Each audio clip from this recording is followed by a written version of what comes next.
Okay. I haven't seen you in a while. That's a good thing.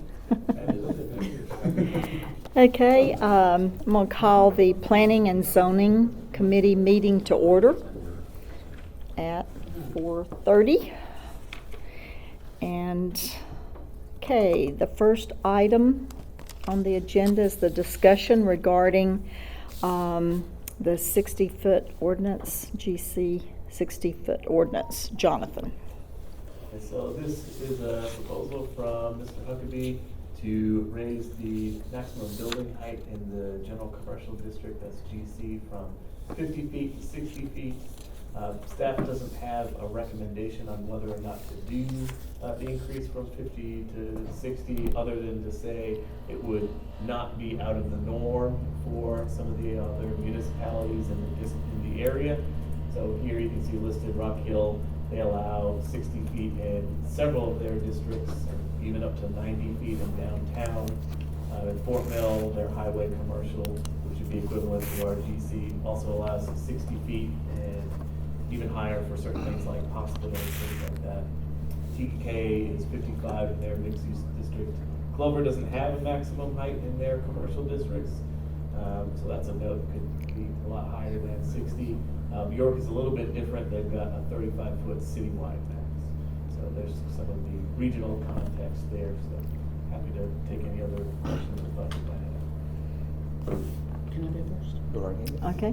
So I don't understand why we're comparing municipal heights. So, but I had a feeling that was coming. So I did a little comparison on my own with the surrounding counties, and the majority of the surrounding counties, as far as Spartanburg, Lancaster, Chester, they all have 35-foot heights. So as a county, we are already above what those averages are. So I mean, why are we using municipal heights and not county heights? Well, it depends on the context of the comparison that you're looking for. When we're thinking about height, you're thinking about your what you're seeing with your eyes, the aesthetic impact of height, and therefore the best context is not necessarily surrounding counties that you're not going to be seeing when you're in your county. It's going to be the other jurisdictions within our limits. So the municipalities that are within York County is the best comparison for height in particular. I'm a beg to differ with you on that, but I just don't understand. I don't want us to forget that we are county. So I would think that Greenville and Spartanburg and Chester and Lancaster would have that same philosophy if they were comparing themselves to the cities and towns that are in those municipalities. So obviously I'm not in favor of raising something up beyond what we already are allowing, that I think is higher than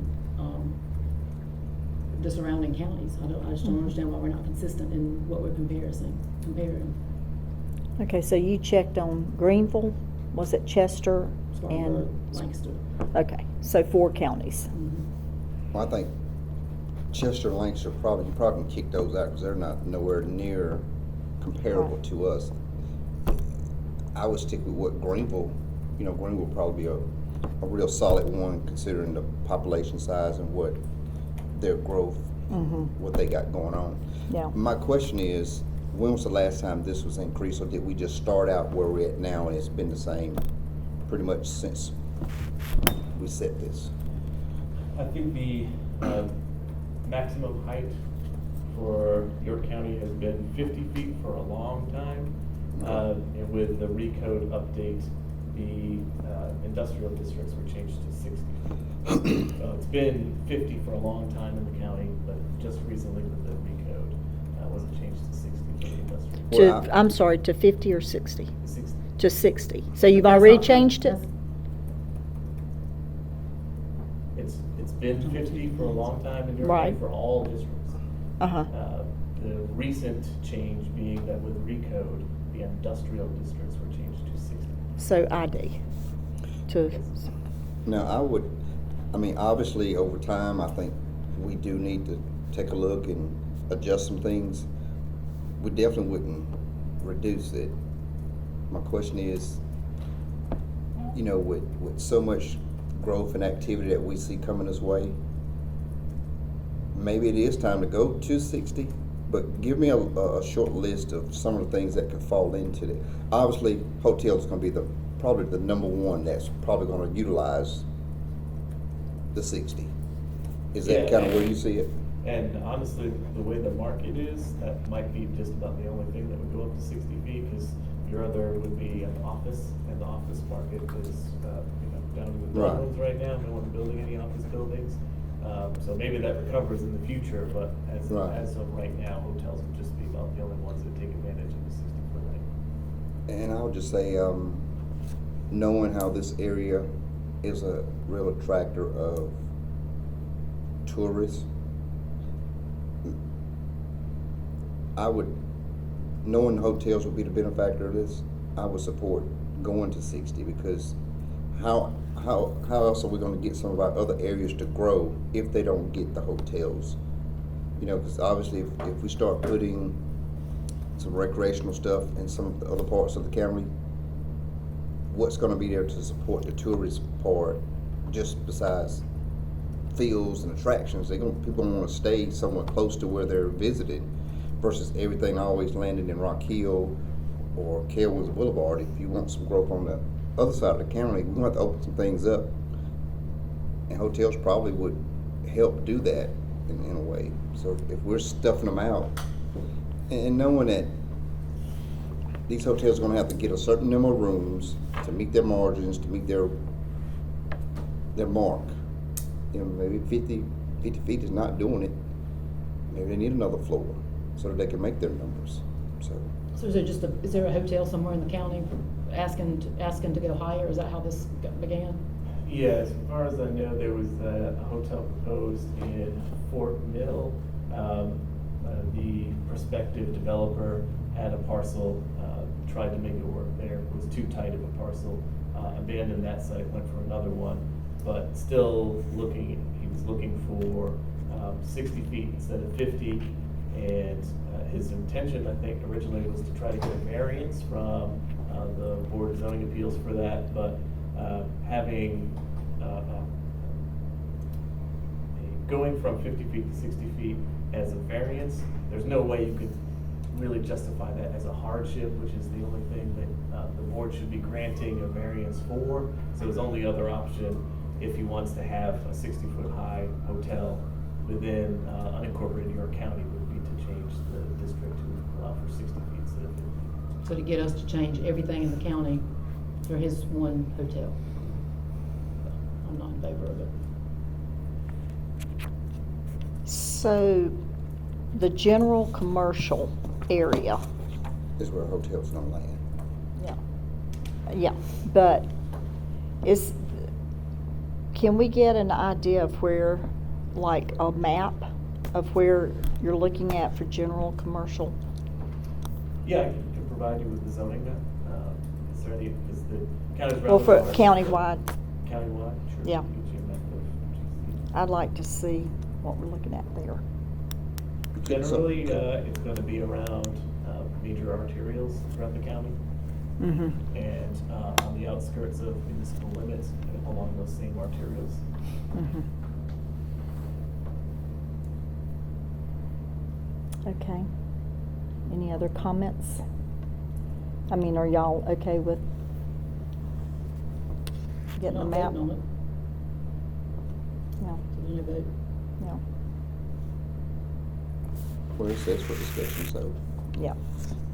I think the one distinction between that item and the rest is that one has received first reading of county council, Which one? the 60-foot ordinance. How do we get to a point where, I mean, there are things that I'd love to have come before council and get a first reading and Me too. and be discussing it. How do we get first reading on something like that? And, I mean, the rest of us have to beg, steal, and borrow to even get something to a committee. I don't I'm with understand. you on that. Why we vote on something, then send it to committee, it should have come here first versus, seems like we're working backwards. But since I'm in favor of it, let's have second reading. Let's have third reading, let's move on with it, but that's not, I'm a big stickler for the policy, the process. You know, it seems like we've kind of gotten this one, the cart's before the horse on this one, so really this shouldn't even be on our list to discuss today because we've already had first reading. Even if this committee says we don't like it, we've already done first reading. But I'm in favor of it, so. Well, it was referred to the committee by council. That's why it's back here. Okay. What was the vote at first reading?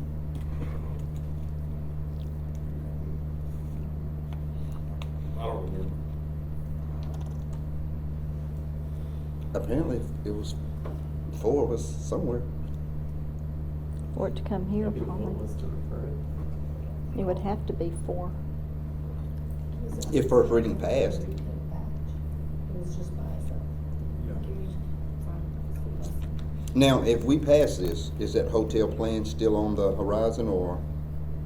has I that haven't been- heard, I assume the developer still intends to move forward with that. I haven't heard whether he's abandoned or. Well, I'll say even if he wasn't, you know, knowing that this could possibly open up to some more hotels coming to the area. Knowing we just had a big basketball tournament in Rock Hill, and every hotel in the county was damn near full and running over. So it's not gonna, those type of events are not gonna downsize, they're only gonna get bigger, so. I think it, according to the developer, it's a brand difference, so certain brands of hotels are not interested if they can't get a certain height. They don't meet the pro forma for their business model. So some hotel brands might be okay with going 3 stories, and some others might not. Yeah. All right. That's- Any idea on the brands? No, Okay. Okay, so, connectivity. So I asked for that to be on the thing, but I've got a little visual, Jonathan, you can go to that, and then I just wanna show them the visual of what it looks like. Yeah, so this is a discussion around connectivity, kind of want to bring everyone up to speed. So, you see the comp plan language down here, to provide a well-connected and efficient transportation system, so that's one of the goals of the comp plan. So develop, adopt, and implement plans and policies that enhance the transportation system.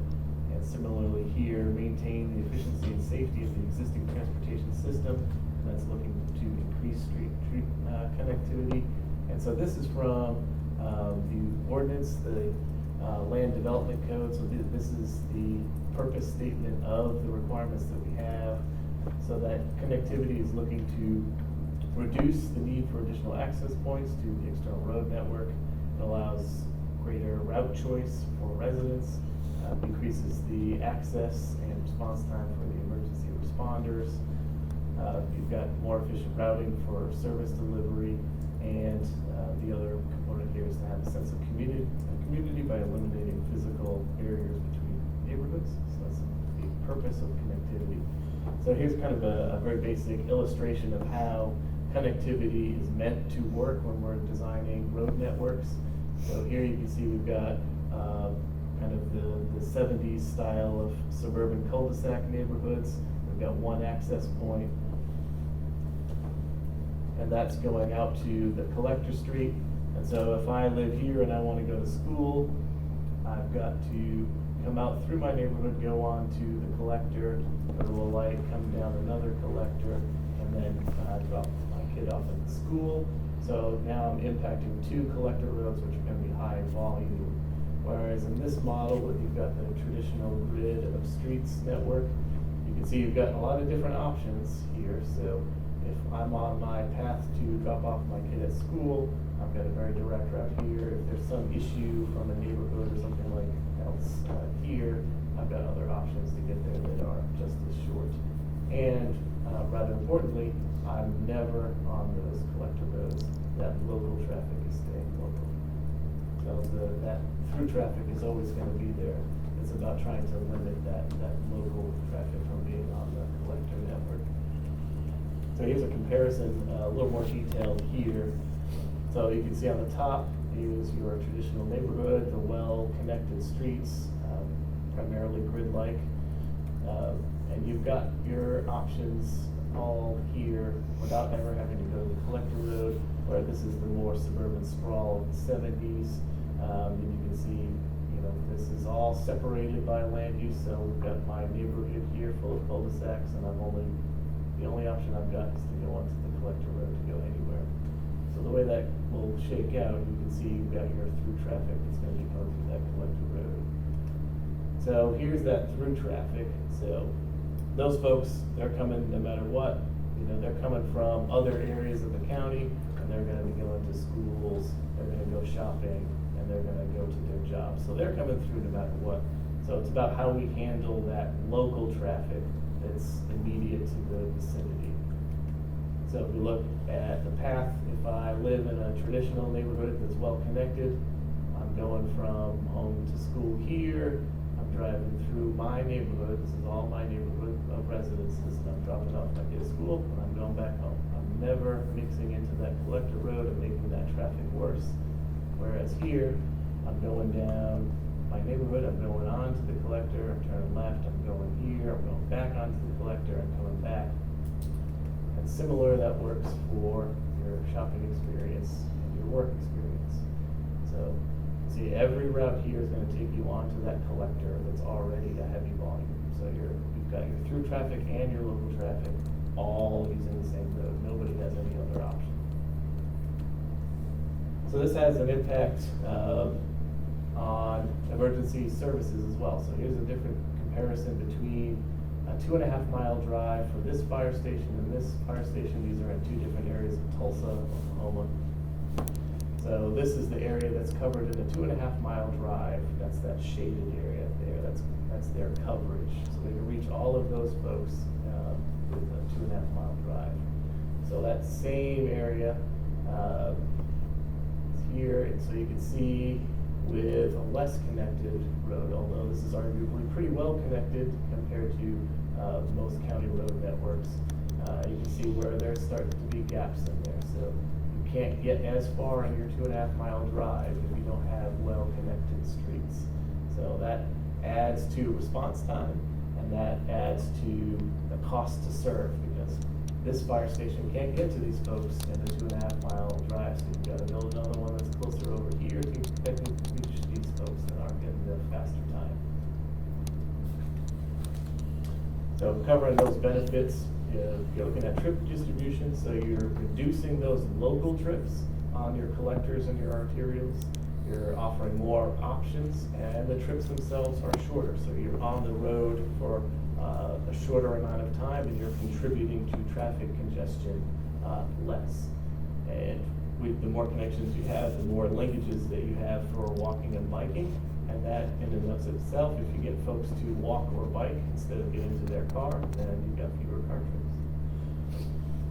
And covering those public safety benefits, again, it's the faster response time, it's more service coverage per station with a well-connected grid of streets. And you have more options if you've got an emergency and the primary point of access is blocked. So if I go back here for a minute and say, you know, I live in this neighborhood here, and there's an accident here, and I have a heart attack, there is no way for an emergency vehicle to get to me and to respond to me if this is for some reason blocked. So if you have these connections, and I live over here, and there's an accident here, those emergency responders, they can get in here, they can get in here, they can get in here. There's multiple ways to get to them.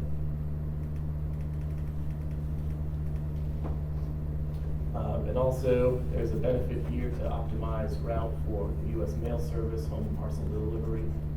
Amazon's not going away anytime soon. That's only going to become more and more prevalent, that last mile delivery. And those folks are on the road, and they're causing traffic as well, school buses.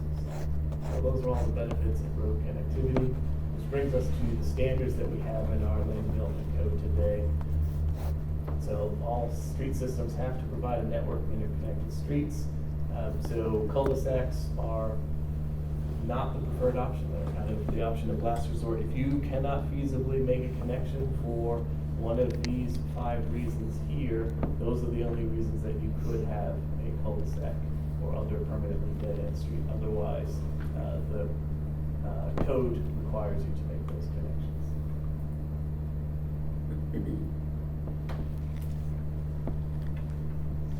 So, at some point, we have to consider the people and not just bureaucracy.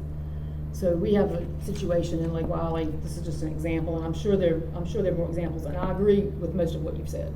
I can see that where that all makes sense. But we're looking at a Harris Teeter that has a major connection off of Highway 274, a major connection off of 55, and they're being required to connect into this retirement community of Summer House at Paddler's Cove. This is the parking lot. And the people that live down in that neighborhood have a very quiet, safe, because they've got a couple of different entrances too, so they're not at any risk of fire trucks and ambulance not being able to get to them. There's more of that along the main drag, more wrecks and disturbances that would keep somebody from getting to them just simply due to the traffic. But, I mean, I don't think, I know where a lot of y'all live, and I don't think you would want a Harris Teeter parking lot connected to your neighborhood. And you certainly wouldn't want to be the houses that are facing the road that would be the connector road. And I just, I've met with these folks. I'm sure there are other examples of this throughout the county, but this is you can take something like this and you can apply it where it makes sense. But I think in this case we're applying it where it doesn't make sense. And I don't know how we change the code. I don't know how we give ourselves some flexibility in the code. But I can tell you that connecting a downhill even road into that Harris Teeter parking lot it just doesn't make sense. I mean, all the runoff is gonna head down the road in addition to all the traffic that's gonna be cutting through. You've got a park in the neighborhood on the other side of the neighborhood, so now we've got an area that's somewhat adjacent to the Field Day Park neighborhood, Paddler's Cove. So people are gonna run over to the Harris Teeter, get their ice and their drinks or whatever they're gonna take to Field Day Park. They should get back out on 274 and go to Field Day Park. They shouldn't be cutting through an existing neighborhood of this size where, there are people walking, the pool's out in the middle of the middle. It creates an environment that those people did not sign up for. So I don't know what the solution is, but I met with about 75 people that showed up for a meeting about this Harris Teeter. And, the Harris Teeter is a great welcome addition to the area, but that connection just, I agree with them, it just does not make sense. Which connection is the issue? All of them? We're Hand me that map, Dale. Actually, I can bring up a map that might be helpful. So this is Highway 274, this is 5 Points. So they've got an entrance here into the Harris Teeter parking lot. They've got an entrance here into the Harris Teeter parking lot, but the county's requiring them to connect also here into this neighborhood, back here. So this was left for a connection, right? Yeah, it's got a little stub right there. So just one, will we run the risk of somebody coming down 274, going here to cut through this neighborhood to get out the back to get somewhere else, or just to get home? No, they're not. No, they have their own. They have got an entrance here. What I'm saying, if we make this connection, I wouldn't want somebody to see this as a cut through. Oh, it's a to cut get through. through. What's here? Field Day Park is it right here? But what's coming out? Is this another? This is more neighborhood. I just More didn't show the neighborhood. whole neighborhood. Yeah. So. You got it, John? Yeah, this is the neighborhood context. So this is the proposed Harris Teeter parcel here. So this is the connection. As Mhm. you can see, that road doesn't terminate legally, so it's a stub out. So Yeah, it's that's what I required to make noticed. that connection. So this actually would not be access to a parking lot. It would be a full road, and it would come and connect to 274 here. And the property owner here, he's going to retain that land. He intends to develop that commercially sometime in the future. So you'd have a road that comes through here with. So we're talking one commercial connection to that neighborhood. That's right. And so this, here is In addition Paddlers. to their own. This is all one connected neighborhood of Paddlers. So there's no connection from the west to this neighborhood. So all these folks, it's one Paddlers neighborhood. So there's no opportunity to have cut through traffic coming from a different direction. Now you could have somebody come in go to Harris Teeter, and then maybe come up and go to the park afterwards. But somebody could do that from 55 now. And folks can also come in here, and as they do for getting to Field Day Park now, they have to go through here. So it's actually, Field Day Park is not located optimally, in my opinion, as a planner. It would be located better on 274 as an amenity that's going to attract a lot of users. So, this is the textbook example of how to do it correctly, is to have that commercial high trip generator on the arterial and then have the neighborhood behind. Now, if you had the neighborhood here and you had a Harris Teeter behind it that you could only get to by driving through a neighborhood, we wouldn't support that at all. But here, the proposal is to have commercial right along the intersection of two major arterial roads. And it's really Field Day that's not optimally located for keeping the trips out of the neighborhood. So are you telling me the connection to Bethel School Road is not gonna happen?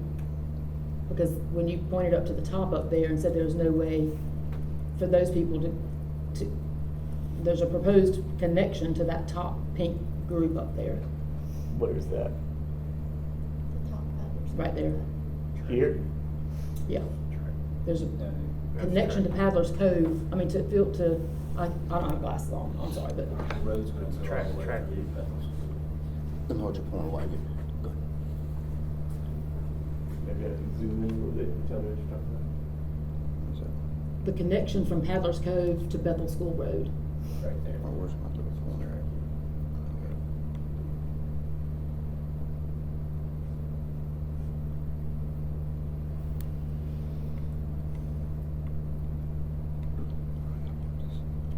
I don't know which one is Bethel School.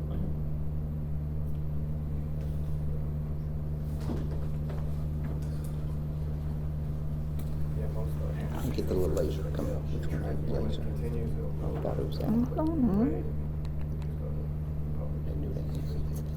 I didn't do that. I Oh, didn't yeah, do just- that. I didn't do that. He did it on the computer.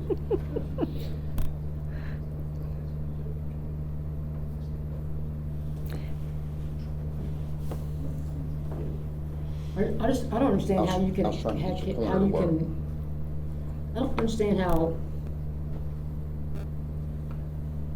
anybody can expect that neighborhood to want traffic from that Harris Teeter and all the shops they're putting in to come into their neighborhood. I mean, Now, when you if say go into that 75 people say, we're willing to go out and go into the Harris Teeter to keep these people from coming through, that's a lot of people. And the issue we already have is people turning on from 55 and cutting through Tullamore and Timberlake to get to Field Day Park. And you're right, Field Day Park's not a great location, but it was a free location. Right. So, but, I mean, so if you go back to the Harris Teeter, you'll see they've got a major entrance off of 55. They got a major entrance off of 274.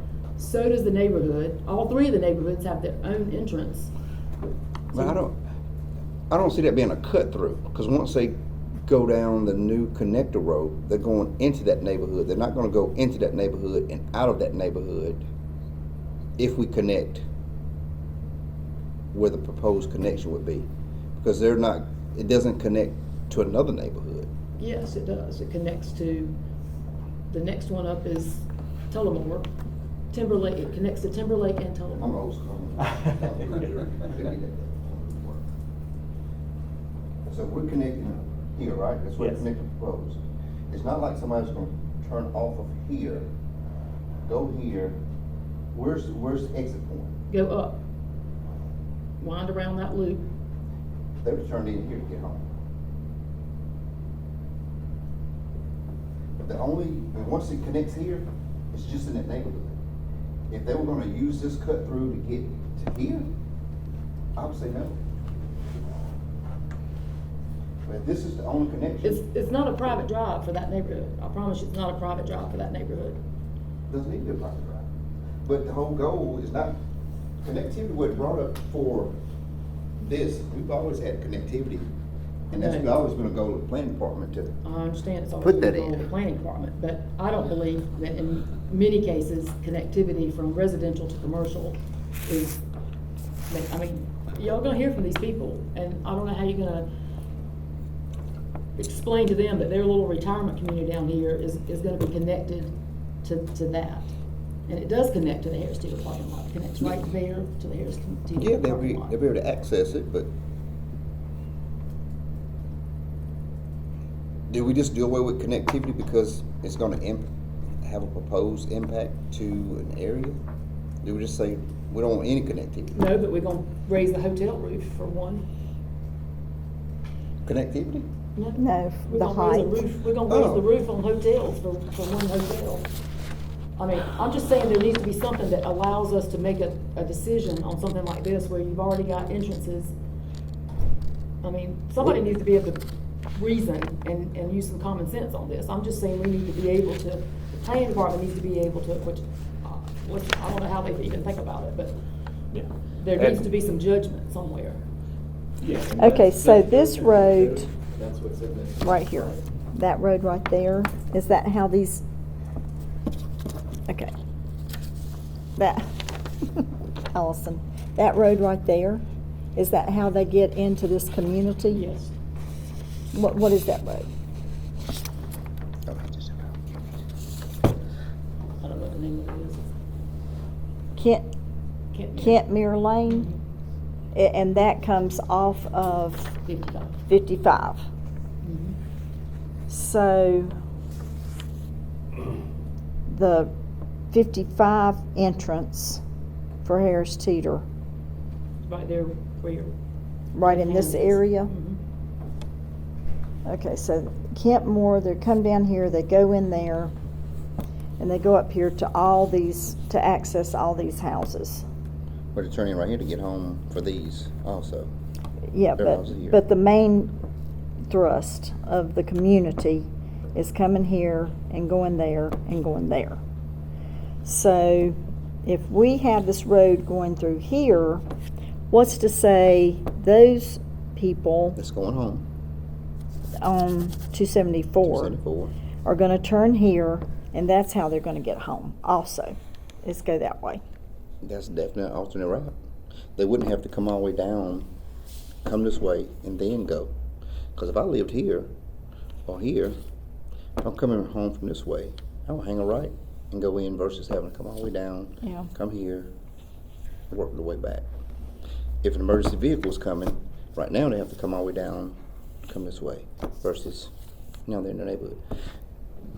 There's gonna be some You're plus s- and minuses with this because if you brought up the safety factor, hey, emergency vehicle can get in your neighborhood quicker, you know, who would say no to that?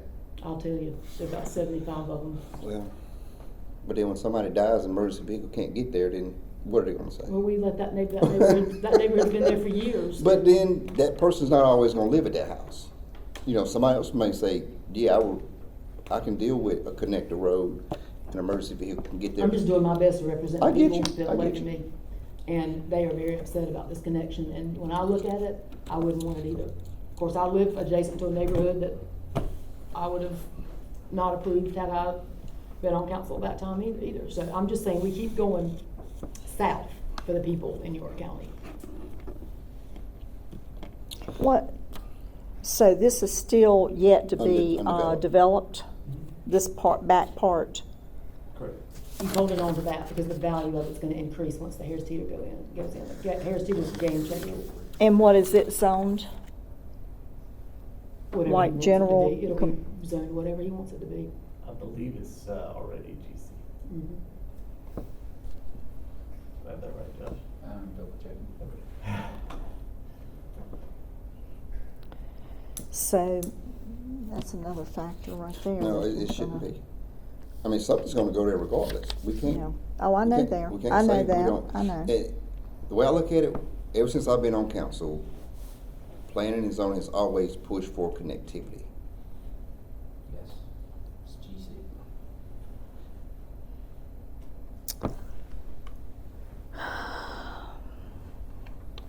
All right, so. Again, it's just a discussion. Just discussion. It's just a foreshadowing of what's to come. Okay, that's a discussion.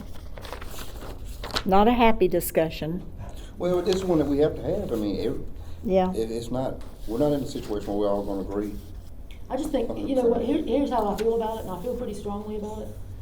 you know, when we just keep approving and approving and approving, and then we gotta find ways to fix what we've approved. We gotta find ways to go back and put a Band-Aid on the things that we've allowed to happen. And I just think, I feel personally that we should be smarter than that.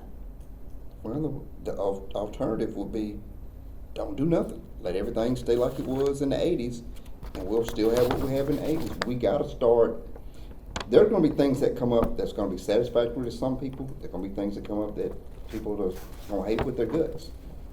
But that's why we're in the hot seat. That's why we're in the tough seat. We gotta make those decisions.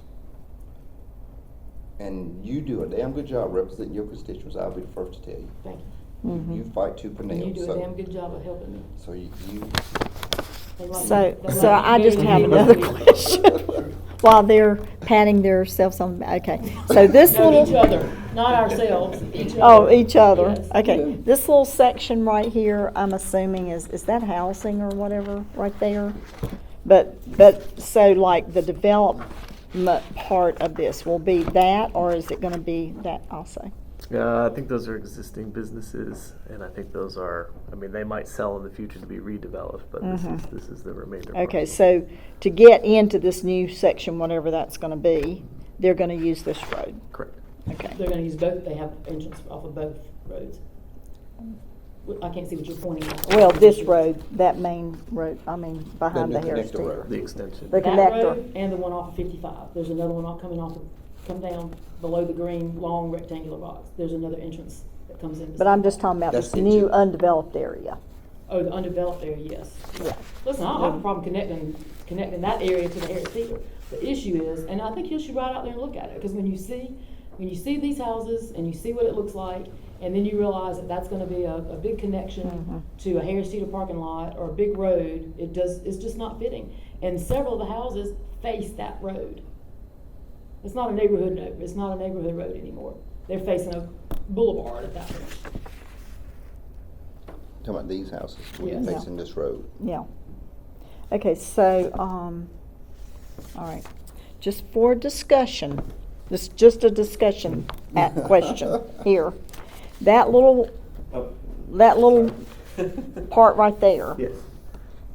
could that be not, I mean, a barrier left there as such till So that things was- get developed? Yeah, that type? gets tricky Which one? because that road doesn't have a code compliant termination because it's a stub out street intended for It connection. was intended for connection, right? So Oh, what it's we would typically, intended. This for. was, this was left like this for a connector. right.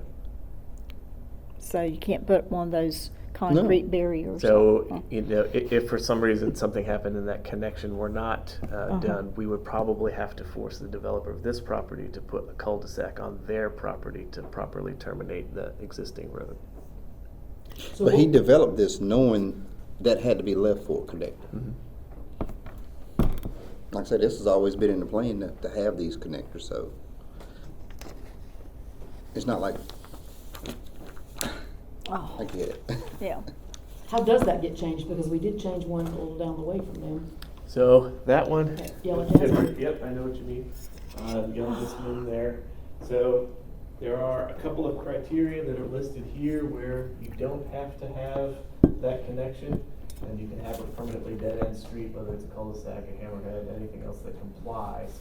And it has to meet one of these criteria, and that's where staff evaluates those. With the one at Yellow Jessamine, there was an enormous drop-off, and there was a stream crossing that would have, it just made that kind of an inviable connection. So it's both a component of the topographical conditions and the environmental conditions where it did not make sense in that instance to make that connection and that extension of Yellow Jessamine. That's So- not the case with the. So I have a question for you on that.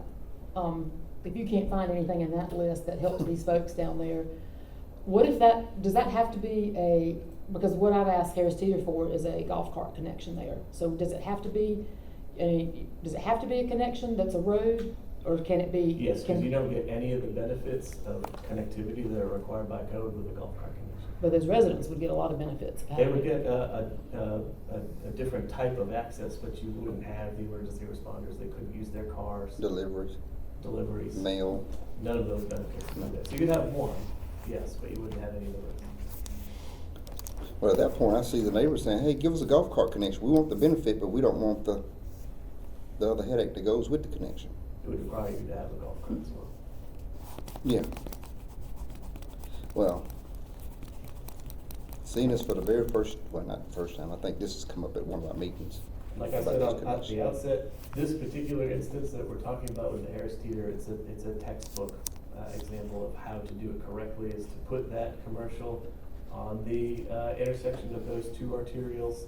And that way, the only folks that are going to be going into the neighborhood past the commercial are folks that live in that. That live there.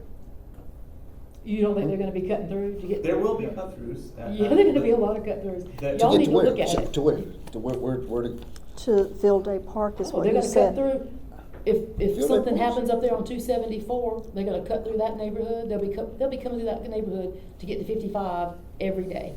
well, I you can know tell you there's as a professional planner, there will be cut-throughs, because that's inevitable. Yeah. You got Yeah. connected streets, that's what people I do, they always take find. alternative routes, but they're gonna be very, very minimal.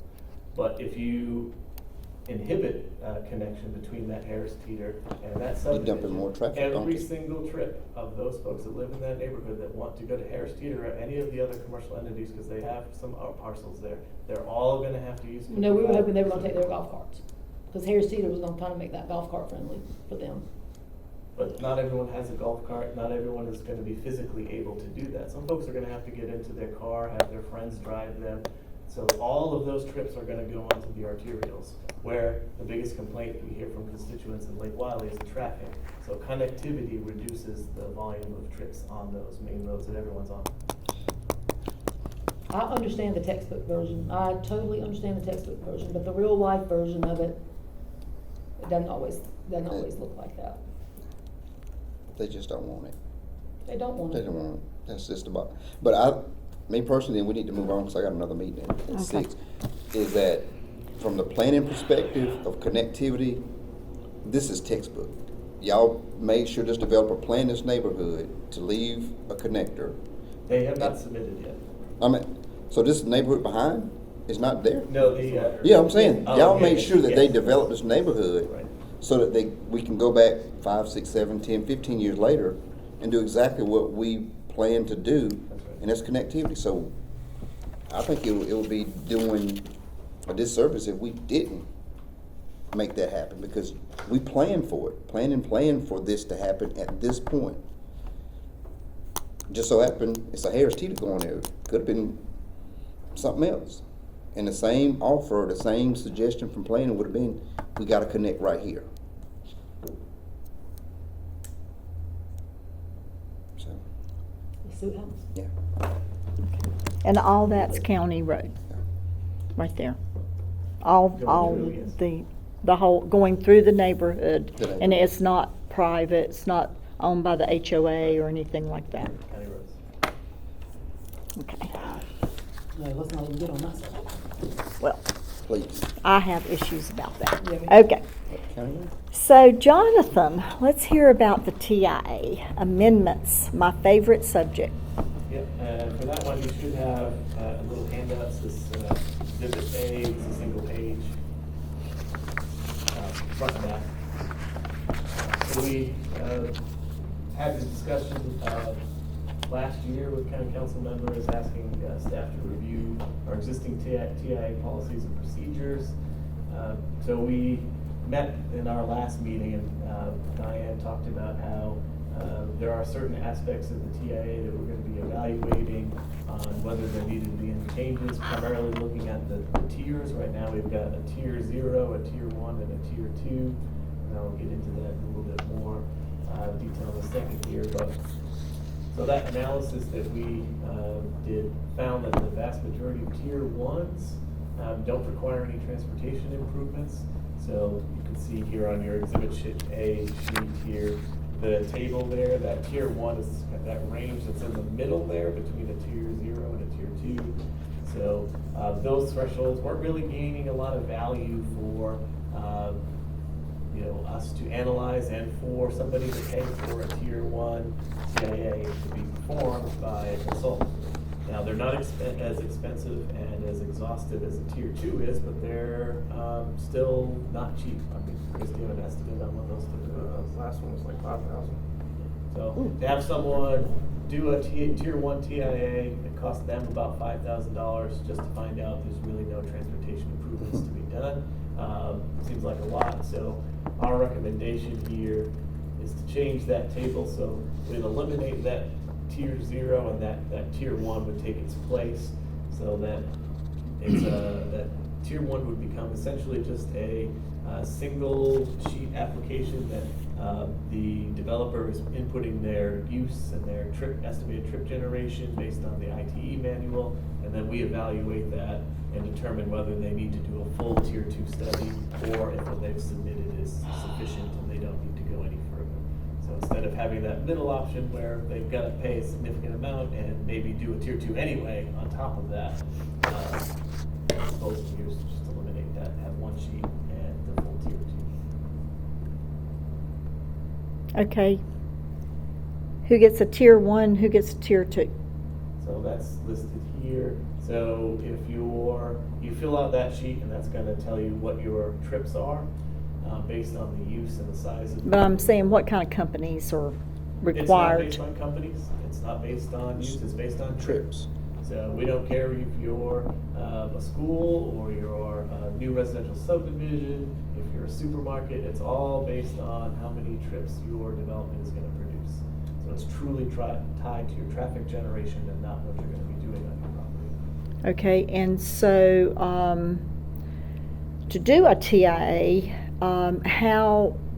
what is required of, like, is it a 1-day analysis, a couple of days in different peaks? Like, let's say, maybe a Monday and a Thursday on different weeks. I'm going to defer to Chris. He can probably answer in much better detail than I can. And that was to do a tier 2. Either one, tier 1, tier 2. So, we have some guidelines on when you take your counts. So for the what would be the tier 1 would be completing the form, the use, so we look at the numbers, determine if you need to do a study. If you're doing a study, then you're gonna have to take counts of the trips based off of those days that are outlined in our guidelines. I think she's asking, what are those? Yeah.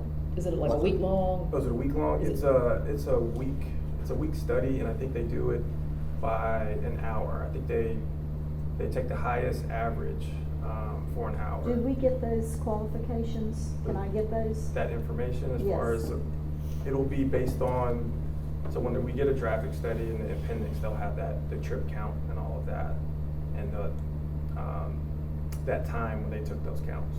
So it's kind of it'll be in the tier 2. So if you want it, you could get it for whatever I'd study. like to know what the You wanna- criteria Okay. is for tier 1. That triggers it. How many days, over how many days do you do that daily And does trip that, count? and there's something in it, like, it has to be when school's in session or It something? has to be when school's in session. Like, is it a 1-day thing, a 5-day thing? It's a 1-day count, but like you take the like I said, the highest number. That's what you would use during that peak time. We have peak periods when these counts are taken. There's the AM or PM, and during that window, that's when they're collecting the data, and they're going to take the highest number during that window.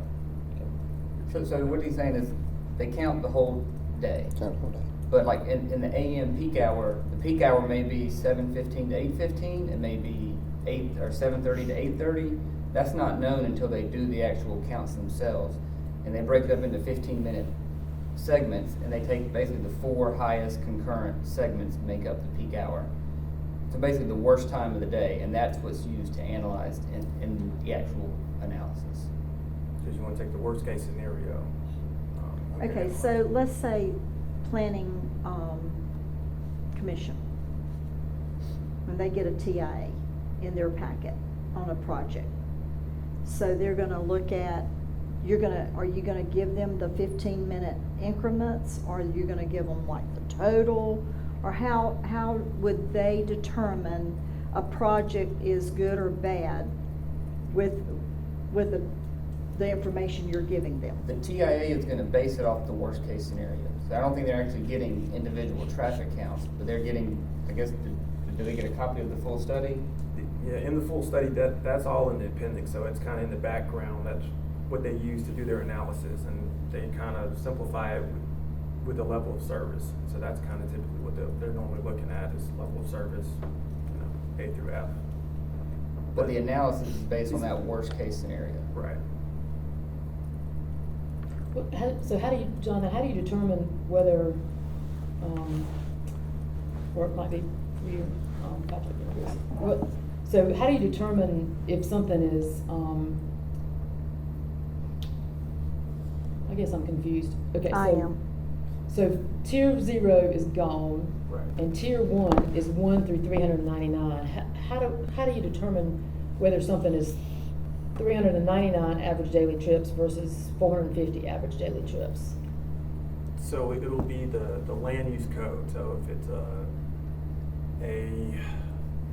the easiest is always homes. So if you have X amount of homes, each home generates 9.5 trips. And so based on the number, you're going to kick out an average number of trips. And so within that window, it's going to say it's either 1 or 2 now.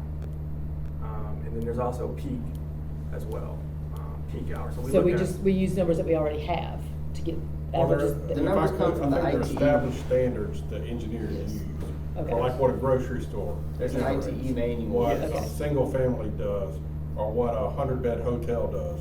Okay. There's a standard that tells us how many trips you can expect, and those are developed nationwide. There's an ITE Right. manual that's Right. a national Regular. standard, yeah. So it's not us calculating it, it is a traffic engineer. So it's not somewhere in using reality. A published standard of. Yeah, and it's a applying. standard, it's not in reality. Well, it's based on probably years of Just averages. compiling Historical data. data, yeah. Across the- Yeah, but what if that data is, let's He's talking about say, to determine which level of traffic study. He's not talking about the traffic study. They're talking about which, he's talking about to establish whether it's gonna be a tier 1 or a tier 2. Right, whether it's over 400 trips per day or under 400. Right, not the study itself. The study itself is gonna be The actual. the actual. and where is that? Or we're not talking about that? That's the tier 2. The study itself, the actual, I think I think what you're asking is not so much what the proposed development is gonna generate, because that's all hypothetical. We all, Right. how many. I wanna how many know what's people are there coming to this now, hotel? today. What you're talking about, what's already on the roadway. Mhm. And how are those counts derived? Right. And I That's think. counted. That's counted. Pardon me? That is counted physically at the intersection. Right, but her question was, is it just, you just pick out one day during the school year, probably Tuesday, Wednesday, or Thursday, not to get Monday and Friday traffic? Correct. But it is a snapshot of one day counted by the consultant. Yes. Is that what you were asking? yeah. And So do- if you have something. But do I get morning, midday and afternoon? You get the peak hours, which they'll probably get out there from 6:30 to 9:30, and then probably 3:30 to 7. And they'll physically count every vehicle. There's somebody there that punches, okay, how many cars turned left? And they have a button they push for every car that turns left. Every car that turns right, they count. I mean, it's a pretty in-depth analysis. So they And I'm count sure it. you could ask, if you didn't have that, when something came up before council or planning commission, you could ask for that. You could ask for the finer detail. Don't ask for it right now, but you could ask for the finer detail. Yeah, I But they're physically understand. counted, is Yes. what she's asking. Existing traffic is physically counted. So this basically just eliminates us from putting some people through the torture of TIA. At a low level. At a low level. Yeah, an example would be like a storage unit facility. They may have 8 peak hour trips in the morning. Mhm. Over the course of an hour, there's 8 cars going to that site. That's not gonna generate any type of mitigation or traffic Right. improvements. Yeah, you got an example of that coming up. Or church or Yeah, something I like could that. ask more questions, but I Wedding won't. venue, Okay, so is this a discussion? No, we can vote on this, Yes. right? What is it? Is this a recommendation? Okay, Do I have a motion? I make a motion to approve the, update to the TIA ordinance. Second. Okay, all in favor? Aye. All opposed? I was an aye, I'm sorry. I forgot to say aye. But if you don't say it, you're a yes anyway. Right, okay, all right, so moving on along. Regent Park flood study, Jonathan. I'm gonna turn it over to Mark here. Yes, Regent Park flood study is, of course, give you a little background and so forth. It was an initiative that we sought to do and so forth, and it came out of the November 2020 storm event, which dumped a tremendous amount of rain across the county and so forth, and it affected a good portion of Regent Park and so forth. And here is a photograph of 625 Heritage Boulevard and some. Has this been photoshopped or what? No, it's the truth. I actually witnessed This is it. the Swift Water Rescue. Yeah. The lady here, she was just recently divorced, and of course she has a teenage daughter at the time and so forth, and of course she already had her hands full. But she went about her, and I can't remember what day it was for the work week, but she went about her morning and so forth, and then quickly realized when she was upstairs, she came downstairs and there's 3.5 foot of water on the first floor. Oh, gosh. So things got really bad and so forth. So this was the reason why we felt like we needed to do this flood study. The thing about 625 Heritage Boulevard and the neighboring properties is that they're not in a mapped flood hazard area. Yet 3.5 foot of water and so forth. I mean, there is a risk there, and it happens and so forth. But why is it not a mapped flood hazard area and so forth? FEMA does map large portions of the rivers and creeks and streams across the nation and so forth, including South Carolina and the county and so forth. Yet where they get to these small watersheds, which are less than 1 square mile and so forth, they say, okay, we're done. Because the reason being is that the calculations, the modeling and so forth, the effort that goes into doing that and so forth skyrockets and so forth. It's easier to model a larger picture and so forth as it is trying to get down into a microcosm, a small watershed and so forth, where you've got all the little culverts and so forth that affect flows.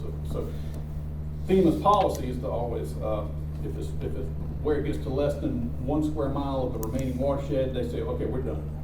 And so you'll see a portion on the next map, you'll see a portion of blue shaded areas of where it kind of comes up this tributary, but stops. And that's the reason why. So, but anyway, we did the study, and so we mapped the 100 and the 500 year flood hazard areas and so forth. And this is it meets the same standards as what FEMA does and so forth. And the results are we found that there are 38 residential structures which are now located within the 100-year flood hazard area. In that area. In that area, Okay. within this little portion of the Regent Park community.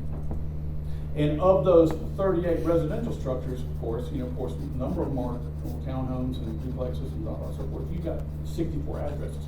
So the impact there, you've got a lot of people and so forth who are now came to the realization, other than the lady here and so forth, came to the realization, hey, I'm now in a flood hazard area and so forth that I was not aware of and so forth, especially when I even bought the property and bought into the neighborhood and so forth. And so we've got this flood study, and we presented to the Regent Park Community Owners Association annual meeting back at the beginning of June and so forth. And basically the input and so forth was that it was very well receptive, saying great. We were kind of shocked about it, but hey, we're glad to see this and so forth. Now what's the county gonna do about this? What can the county do this to make sure that that we're not gonna have any further problems and so forth? And that's for another future upcoming here discussion in a minute. But anyway, it does address those questions. But right now, the mapping and the study and so forth is informational purposes. Now FEMA, their regulations and so forth are based off the 44 CFR 60, blah, blah, blah. And CFR requires that FEMA conduct flood studies and prepares maps. These maps are required, they're required to be adopted by the local governments and so forth, and put in and codified in their flood damage prevention ordinances and so forth, so that they could regulate those Does that impact their insurance at that point? That's, It that, puts them in a that's floodplain. is a key component Yeah. to having flood insurance and so forth. And so, we would recommend, we recommend to council and so forth, that we adopt this flood mapping, this flood study, and the mapping associated with Regent Park, so that we can now regulate those flood hazard areas, the 100, 500 year, accordingly in accordance with chapter 151. So that's kind of where we stand right now with this one. So what is the next, I mean, I. Yeah, what's the next step? When you say regulated, is that is, how do you regulate that? Well, Roads and deeds. it is, let's see here. Here's the map of what it looks like and so forth. Again, I'm talking about the solid blue shading and so forth is what FEMA has mapped for Sugar Creek and a little bit of the tributaries going up. Now, the blue line, that's blue line and so forth is that's the limits of the 100 year. And then in it, of course, is an orange line. It's kind of hard to see and so forth, but that extends it out to the 500 year. Now, these red structures and so forth, these red dots and so forth, they represent the individual residential structures and so forth that are now within a flood hazard area. Now, to regulate this and so forth, to regulate this floodplain and so forth, we would, in the course of 151, we would look at future development and so forth, especially this is a property right here that I understand that it was a sketch plan that's been submitted for a senior assisted living center or something like that, community and so forth.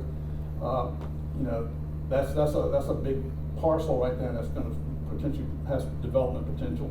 There's also some other areas and so forth which still have not been developed and so forth. And so therefore we can apply these new developments and apply those toward this new mapping and so forth. Also, suppose an individual property owner and so forth over here and so forth wants to add a structure into his backyard or wants to build up the backyard so he can have a level area so he can put an accessory building and so forth. Now, if that falls within that 100-year floodplain and so forth, we would like to say, hold on, so forth, because one of the key tenets and so forth, and I'll talk about this in a few minutes, so forth, is that, if you're going to impact this flood hazard area, so forth,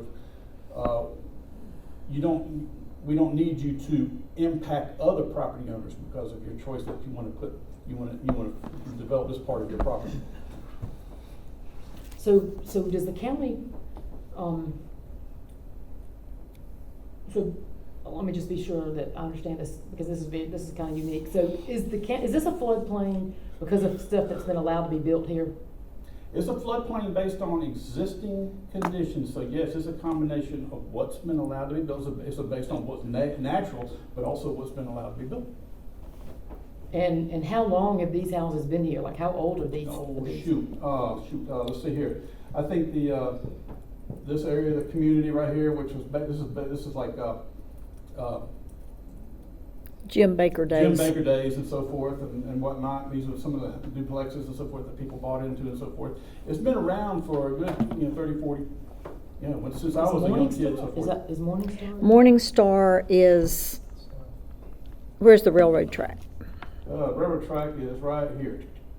Okay, The tower so right it's on the there. right, it's across, Is the tower in That's it? the tower right underneath that call out to the right. it's on That's the tower. right-hand That's side. the tower to the right. Okay. To the right.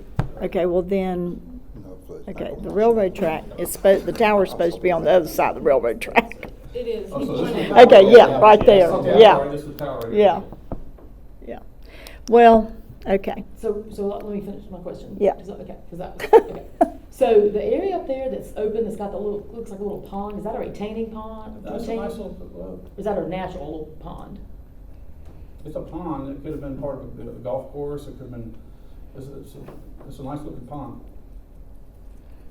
Is that what's on the planning commission agenda for tonight? Yes. So we're gonna allow apartments to be built there on that, knowing that we got a possible issue? I don't understand the correlation between those two things. That is a rezoning application, so Yeah. there's, while they have a concept plan, there's no specific site development plan that gets approved with a rezoning.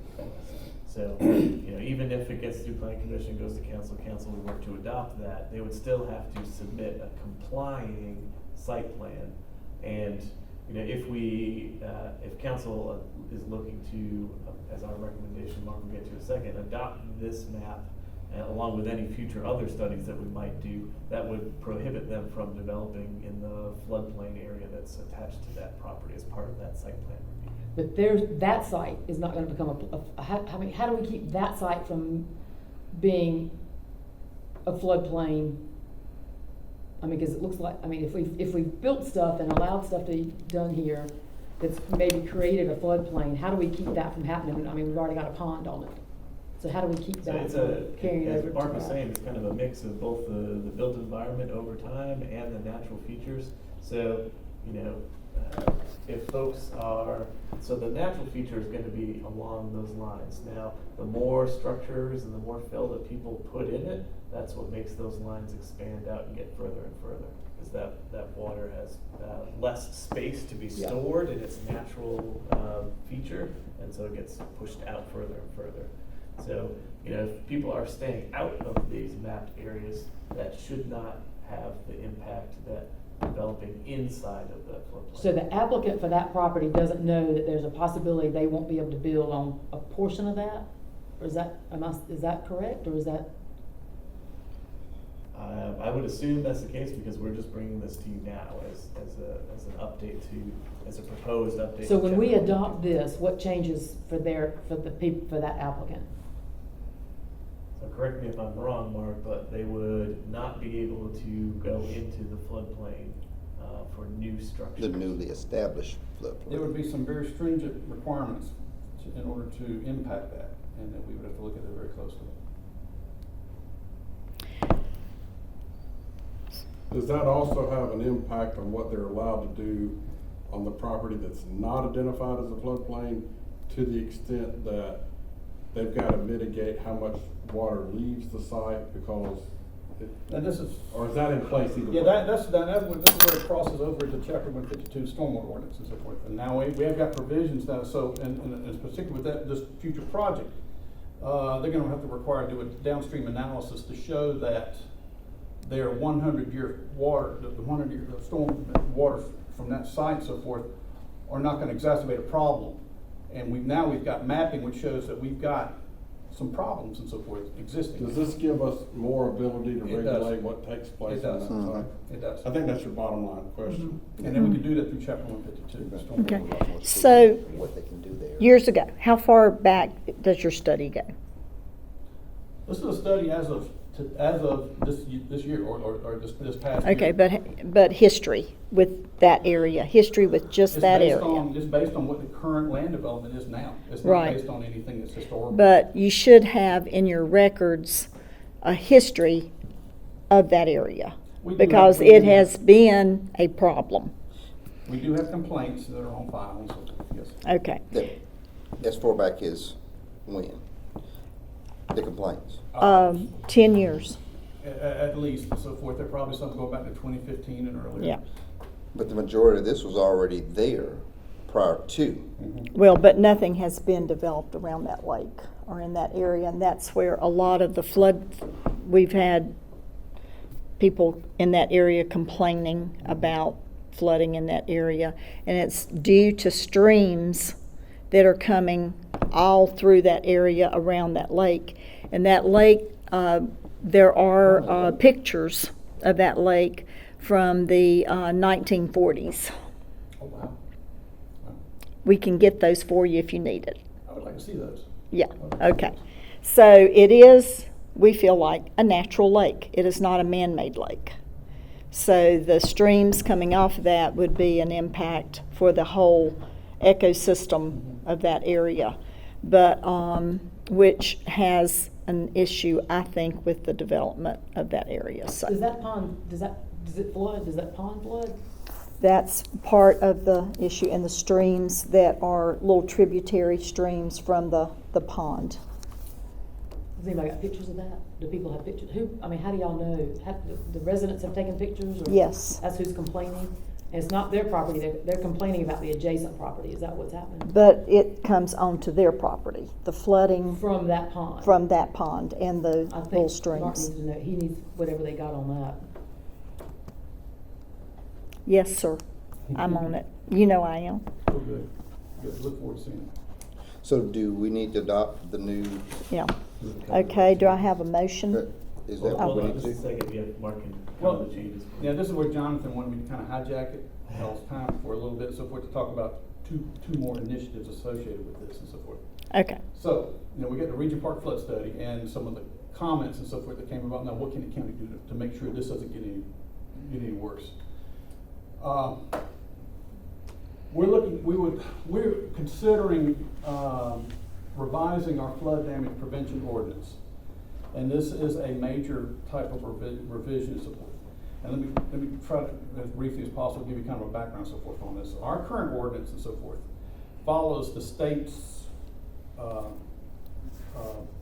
template ordinance and so forth that they use around the state and so forth, various municipality counties and so forth. It's a model ordinance that they use. And so what that does, our current ordinance establishes minimum requirements, minimum provisions in order to meet one check block, which is property owners and so forth can now receive or be eligible to get federally backed flood insurance through the National Flood Insurance Program. And that's basically kind of what our ordinance allows. We do have some limited controls and so forth, but the reality of our current ordinance as it is right now is that there are provisions in the ordinance which come from from FEMA and trickle down so forth. A developer can propose to put fill in a floodplain. And he can do so without as much as having FEMA say so and so forth, that if he documents and shows and demonstrates that the additional fill he's putting in a floodplain does not increase the base flood elevation of a floodplain more than a foot. That's a lot. Now, that's one developer. Now, think you've got multiple people along that tributary right there. Now, if you've got other people and so forth who want to be able to say, oh, well, I want to have that ability too. You gave it to this developer down here last year to give him allow him to fill in the floodplain so he can as long as it's less than 1 foot. I want to be able to have that too, and so forth. So the next thing you know, you got the cumulative effect, and that can something that can happen. Yeah, for now and well into the future and so forth. And that's where our ordinance right now actually has a major problem and so forth. Yes, That allows our that to happen. That allows that to happen. It allows that to happen. It allows escalation of urbanization and development in order, and the resulting is that it increases flood impacts. The flood elevations start going up and up, the floodplain starts going out and out, so forth, Yeah. as you're backing up. Those water lines and get, so forth. those, those tributaries, that all gets wider. Yeah, and it Yeah. gets deeper too, so but our ordinance does allow for people who are in flood hazard areas, and also people who are outside and they want to. It allows them to get federally backed flood insurance. And so, right now, the county has just under 400 policyholders that are in the county. That's coming from FEMA. Now that's, 400 might be a big number, it might be a small number. I mean, if we're down in the coastal counties and so forth, you might have like a Horry County or Charleston Yeah. County and so forth. They got 27 to 30,000 Thousand. policyholders. I think overall, the state of South Carolina, their records are they've got about 200,000 policyholders and so forth that have flood insurance. So you're wanting to change the, I'm wanting to do away with that ability of a developer to come in and get that 1 foot. Well, I can put in fill, but in doing so, I can increase the floodwaters up to, so as long as I'm just less than 1 foot.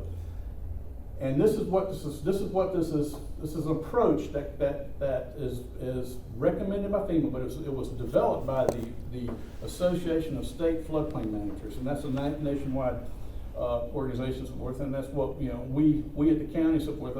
We're members in that too.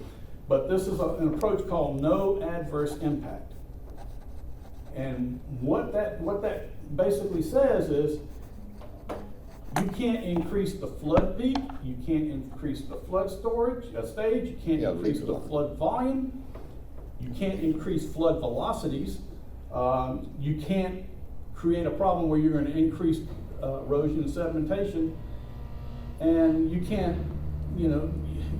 and deteriorate the national floodplain functions and so forth. And so this goes far beyond what we have right now in our court orders. And FEMA, they strongly recommend, they can't force it. They can't force us to do this, neither can the state of South Carolina, because the floodplain management program, so forth, in the county is a volunteer program. I think it's needed. It Yes. is needed, it's absolutely needed. But we have to, at the local level, to take on responsibility of accepting this and accepting the level of what we want to do here. And so, what we want to do here is we want to institute some higher standards, and that's how FEMA and the state of South Carolina look at it. We call them higher standards that can actually mitigate flood and actually do some controls. Basically, we can set the bar, we can set, this is the level, and we're not going to exceed this level into the future. Yeah, let's do it. And that's the idea. Do we need to vote on that? Do we need to? Yeah, if you could recommend to council that we. do Okay, more of this. do I have So I'll make a motion that we, adopt the no adverse impact principle for, flood prevention.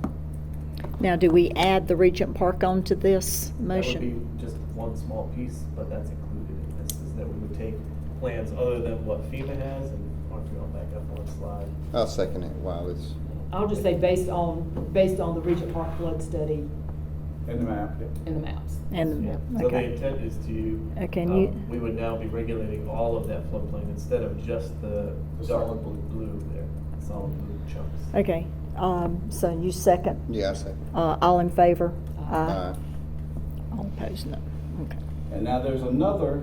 Oh, now you tell us. Yeah, There's this more, one- this but one's a- wait. Okay, we're gonna, This is the, but wait, yes.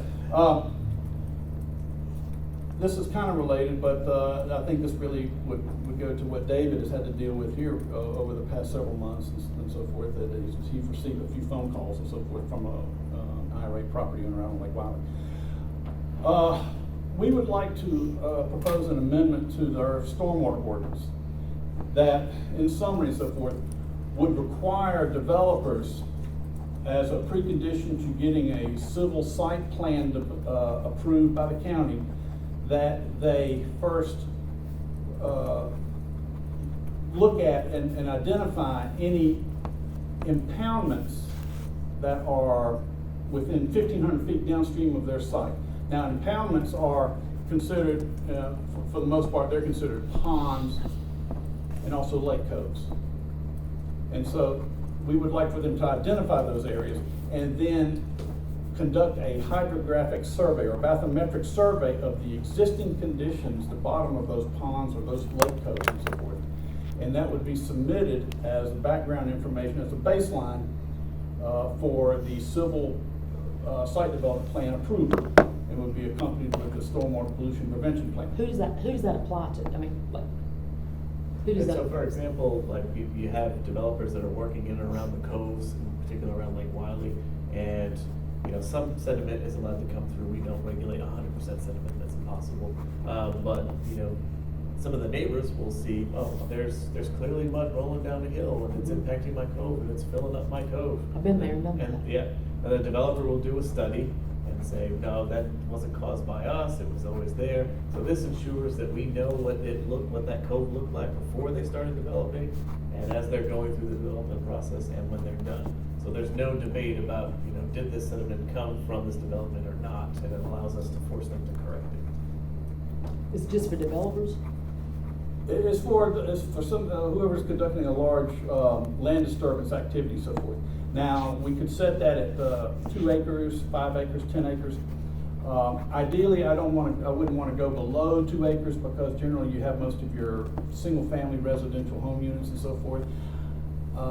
Those are generally de minimis size problems, even though we do get calls on them and so forth. We just don't see a whole lot of off-site sedimentation coming from a residential lot. What is Less than. what is the waiver part? I don't understand the waiver part of that. Well, that waiver, the waiver part and so forth, so the requirement is that, of course, is that before you get your civil plans approved, you have to submit your survey of a pond or lake cove. Now, during the process and so forth, of trying to get that survey and so forth, you have to, it's upon the developer to institute an agreement with that third-party property owner.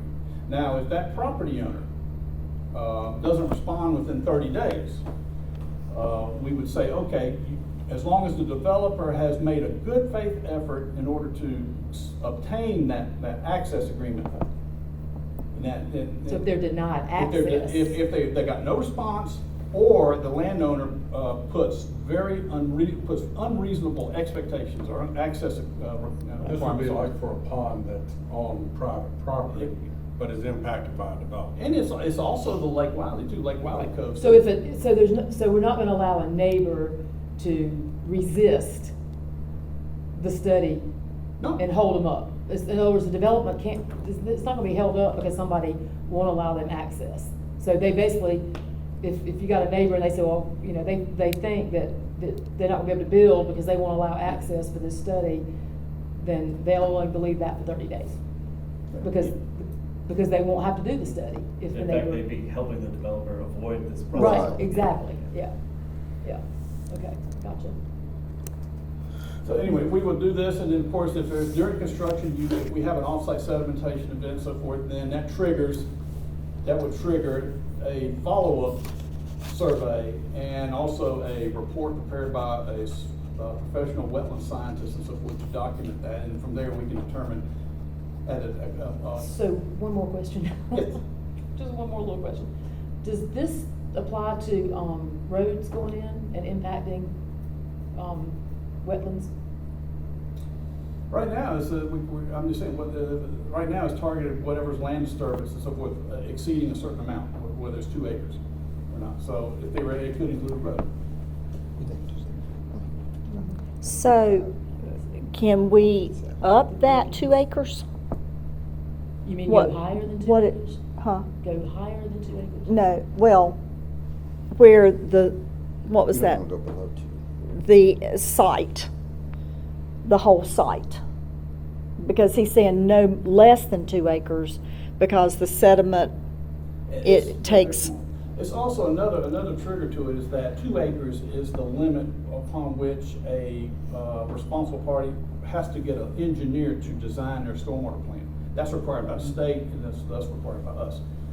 If it's So, bigger than, if it's again, larger than 2. 2 acres and up. Yeah. Yeah, 2 Yeah. acres and up.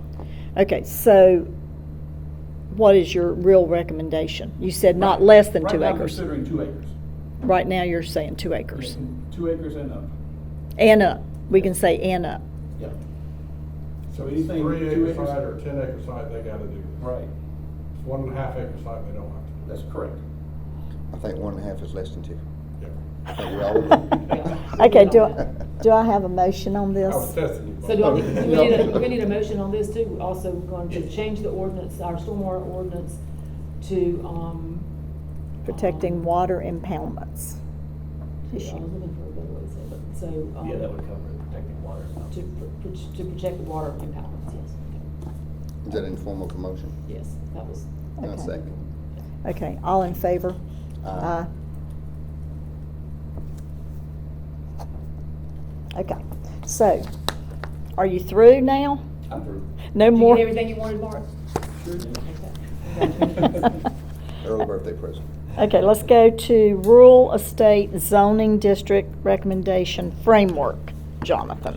Yes, so, this is, in response to, council's growth management goal. Generally, a lot of discussion about the need for a district in between AGC, which has a 5 acre minimum lot, and RUD, which has a 1 acre minimum lot. That's obviously a very large gap there that we don't have across the rest of the spectrum of lot sizes.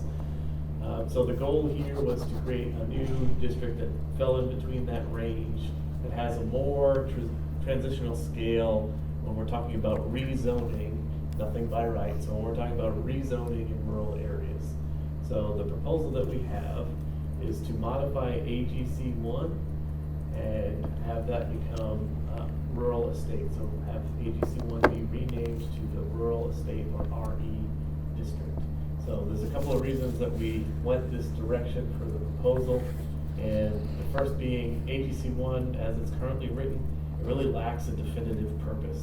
Really, all it is, both in the community and in the code, is AGC with no mobile homes. And that's not really a good basis of justifying an entire zoning district. In fact, it's a little exclusionary. So the intent here is to, really the large part of the redraft, and you've got, that's the stapled copy here, is what the changes would look like. And really, the vast majority of the changes are just gonna be that purpose. So that purpose statement for the district. So the rural estate district purpose would be to protect and preserve areas of the county that are presently rural or agricultural in character or use, allowing for homes at very low densities on large lots. Still, mobile homes won't be allowed. Correct. Why not? So, I'll get to the rest of these and then I'll talk about that in a second. So, it would serve as a transitional district, physically separating those large-scale agricultural operations from rural neighborhoods built on lots of an acre or less. So this would still allow some, farming, but based on the size, you wouldn't have the large scale. It would kind of be your, homestead, folks growing crops for themselves, that type of thing. Or maybe some flowers, limited sales there. And it would be generally appropriate for zoning classifications. It would be a good district for areas that are designated on the comp plan as either agricultural or rural residential when they're in reasonable proximity to the other. So what that essentially means, if the comp plan has just a sea of agriculture as the future land use, this RE district would not be appropriate to be rezoned in just a sea of agriculture. But if you've got an agricultural proposed area in the future land use map, and it's somewhat adjacent or directly adjacent to a rural residential area, this would be a good opportunity to have that as a transitional district. So you're not going from 5 acre lots to 1 acre lots, you're going from 5 to 3 to 1 as you get closer to the municipalities and the higher density areas. So that lot size we're recommending is 3 acres. And the reason we pick 3 acres is so that you've got existing lots that are already at the district minimum for AGC1. They can't immediately subdivide, because if you're at 5 acres and you need 3 to subdivide, if you're now rural estate, you don't have enough land to subdivide. So we're not going to automatically create a whole bunch of by right new lots just by changing that to 3 acres. But if you got 5.5, you can chip off 3 and slap another No, house. you need to have 3 on both. So you would need 3 a on minimum, both? yeah, you would need to have a minimum of 6 acres to be able to Okay. subdivide without rezoning. Now, if you wanted to rezone to RUD and things like that, you could cut down small. Well, we'll get somebody come in front of us, well, I wanna give my son 3 acres, and you saying 3 acres you can build on, Right. why not? Then they'd have to go to RUD. That's what they'll do. And that's what they have to do today. But for some circumstances, if they've got 7 acres in an AGC1, now they can do that by right. Still only 4 on one, 3 on another, and they won't have to come to do it or rezoning to do that. It also helps with non-conformity. So we would create no new non-conforming lots based on lot size with a change from 5 acres to 3 acres because we're making that district slightly smaller. So you're not creating any new non-conformities, and we would actually be creating, Diane counted, I think, 79 lots are already below 5 acres. So they're between 3 acres and 5 acres. So this change would make all of those lots conforming. So that would eliminate non-conformities on those lots. There are 10 additional APC1 lots that are even below 3 acres. So this change wouldn't completely eliminate their non-conforming status, but it would get a little bit closer. So the other part of it is, with the proposed changes, is that we wouldn't add any new uses. So that's the question that you had about the manufactured homes. And it's really meant to be those large lots with a single-family detached home on it. So you've got a community of those large lots without the mobile homes on it. So that's the current proposal. Of course, council can do otherwise, but the other component of this is we would pare down some of those non-residential uses, so it feels much more like a state district would. So you'll see the table here. To get into the color table, those are all of the existing uses across AGC, AGC1, RUD, and RUD1, just so you can see that comparison. And anywhere in red would be a proposed change. So there really aren't that many that are different. just eliminating a couple of special exceptions that you wouldn't necessarily want to have in your rural estate community. So things like outdoor recreation, RV parks and campgrounds, breweries, things like that, that you wouldn't want to have if you're coming into a state district where it's understood that you're really just developing a neighborhood of large lots. So what is the P stand for? Permitted. And what is By the right. C? What's the C? Conditional. So anything that's C, that means there's another section in the code that has conditions that you can do that use as long as you follow those conditions. And it doesn't require any additional approval from planning commission or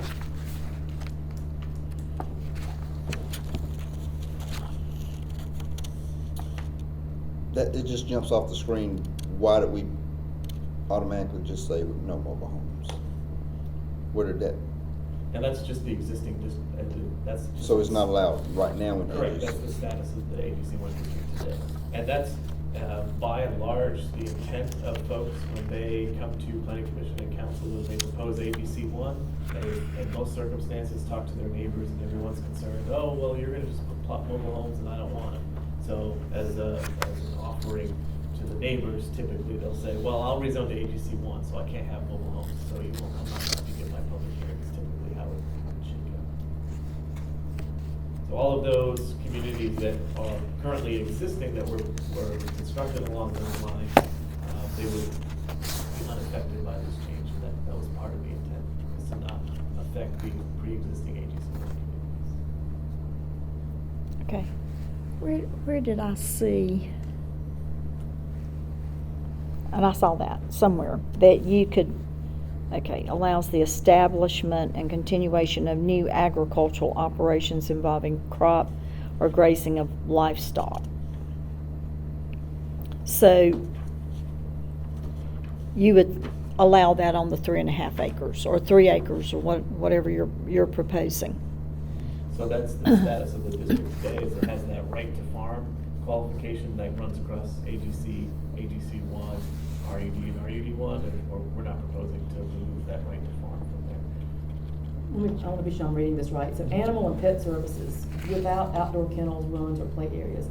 So AGC, it's permitted in AGC, RUD, RUD 1, but not on the 3 acre lot that you're proposing? Correct, so, that was the intent, certainly, we do a draft for council to consider, there are things that you would recommend differently or look for differently, but the thought was that, when these AGC 1 communities were proposed in the past, and the intent is to carry that forward, they're really meant to be residential, so the thought was to try to remove, not all, but some of the commercial uses and leave the more, ag-oriented ones in there.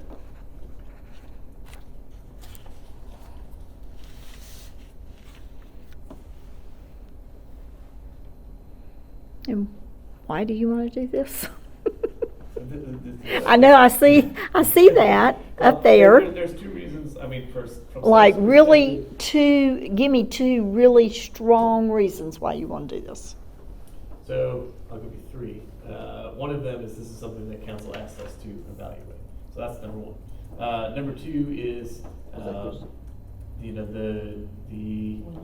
Well, we got agency 3. 1. Yeah, we got 3 here We got that 3 here didn't. sitting here, it's like, But where did this anyway, come from? okay, So- okay, so that was number 1. Number 2 is what? Yeah, so, that's the AGC 1 really lacks a definitive purpose. And, from a planner's perspective, if you've got a zoning district that really doesn't have any, true justification for why you would have AGC 1, versus AGC, there's no distinction in our code and in reality. So it's better to have a definitive purpose for a district than to not have one. And, as I said at the outset, from a planner's perspective, we're also, this is an issue going from 5 acres to 1 and not having any, district minimum in between. So it's really about those rural areas that are primarily going to be in District 5, District 3, that, District 2. yeah, they're still a lot in District So- 2 as well. You have to convince me that you're not increasing density. Because I think you are increasing density in the rural areas in the western side of York County. Yeah. So I just can't. So there's. I'll take it, well, let me just take a shot at that. Sure, go ahead. I mean, what we've seen is we rezoned from AGC to RUD, which allows them to do 1 acre lots. So yes, you're right, this increases density when you go from RUD to this proposed district. But not as much as if y'all just rezone it all the way down to RUD, which has been your practice in a lot of cases. Going from We AGC. to- approve a lot of AGC to RUD. This would give you something in between. You don't have to go all the way. The person that wants to subdivide for their son to build a house or whatever. So it's halfway there. So you could argue both, that it does increase density, but it doesn't increase density as much as if you went all the way to RUD. Right, I see that. And if you'll look at the first page where the table starts at the top, I've kind of listed all the dimensional standards there and how they would or would not change. So the maximum density for the RE district would be 0.33 dwelling units per acre. So that you couldn't go any denser than having 1 home per 3 acres.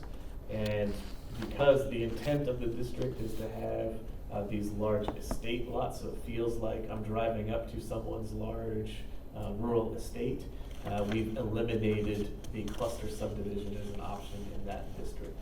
So you're not gonna have any small lot developments in there. And because this is intended to be applied towards rezoning applications rather than existing lots, if council feels like proposed RE rezoning is too dense for a particular area, you can just turn it down. And they would be able to move forward I with thought that. this started out as a 3.5, and it's changed from 3.5 to 3. This is our first draft, so. Well, okay, so obviously this is designated more for District 3 probably, and some of Allison and so forth. And I would think, we've got a tremendous concern and a tremendous push to save the farms and the farmland, agriculture. Right? I forgot what That's the C A stands for. recent push there, I think there's been a lot of discussion about doing that. Again, I think we've done a lot of rezonings from AGC to RUD.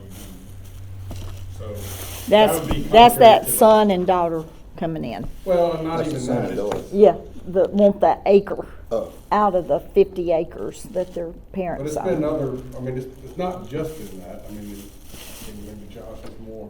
I mean, Yeah, we've had some subdividers, not Yeah. necessarily developer come in, but we've had folks that have come in and subdivided property and got a rezon. Yeah, to do that. and acre parcels. I don't think that's a big deal to subdivide their part. I am very concerned that giving that mid-range is going to increase density. And therefore, I am against Well, this. Let me say this. Mm-hmm, If we don't put the midway point in there, mm-hmm. what David has said is, we're going from AGC all the way down to RUD, RUD, which now you're getting 5 lots versus having that mid-stop where you go from 5 to 3. But you still got the RUD to contend with. Does that take that away? No, it's still an option.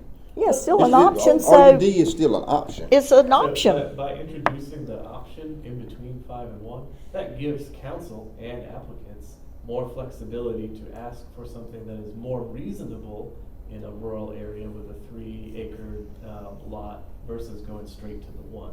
And like I said a moment ago, even if they ask for the 3, and that's still too much for council's comfort, you can just turn down the rezoning. Turn down the whole thing at all. So Yeah.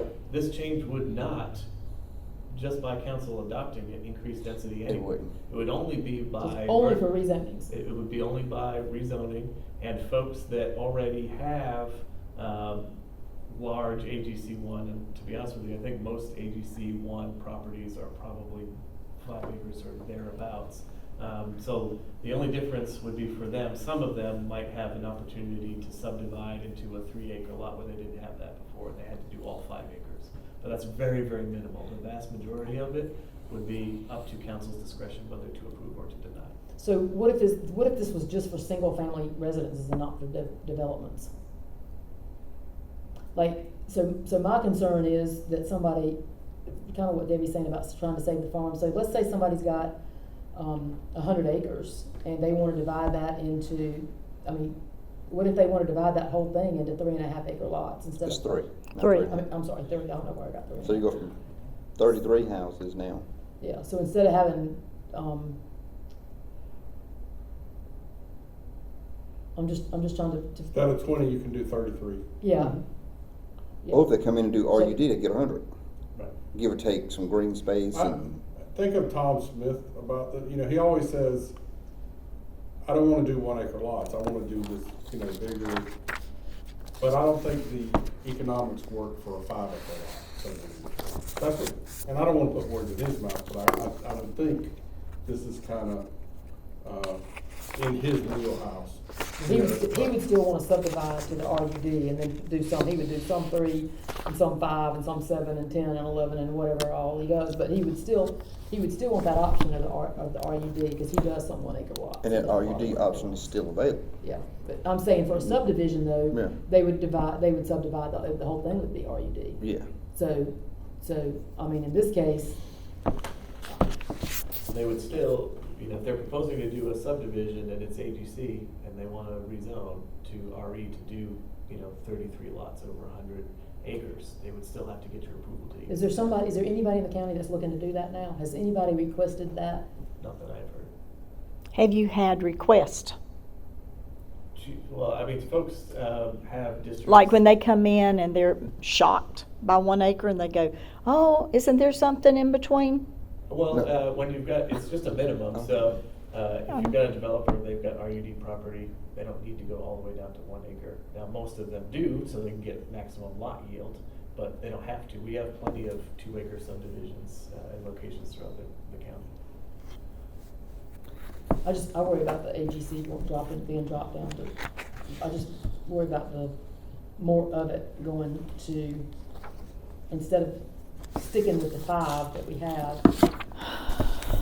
It's awful tempting to go to 3, seems like for more people. I don't know. Is this a motion thing? Yes. Okay. Do I have a motion?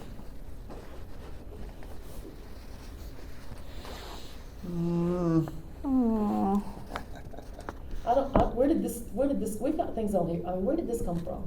Where did this? This was a conversation from the council workshop on growth management.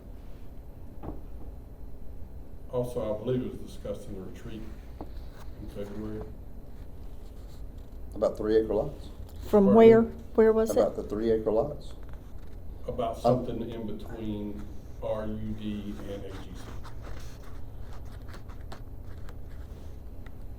I don't know that we entitled it, set it at 3 acres or titled it, we certainly hadn't titled it AGC or AGC1 or RE, I'm sorry.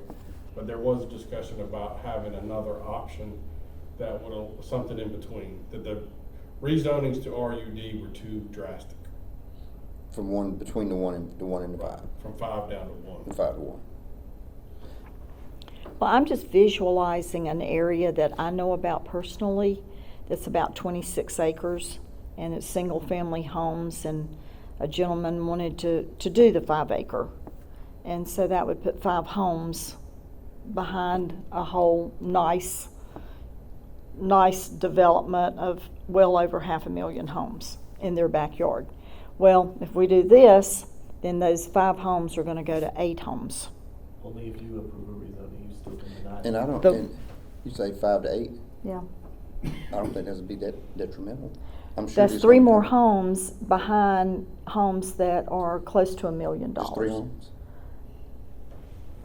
Yes, but that's more homes in an area I where don't- people didn't even want the 5 homes. Well, they don't even want the 5. They don't No. even want the 5, but Well, now they're we- gonna get 8. Well, Only if you approve it though, that's what he's saying, they would have to come to council and request a rezoning, and you would Yeah. have to vote and approve it to get those 3 extra homes. I couldn't do it by right. It's not about right. Well, I know It's a whole that. rezoning. Do you understand a rezoning, we're counting on,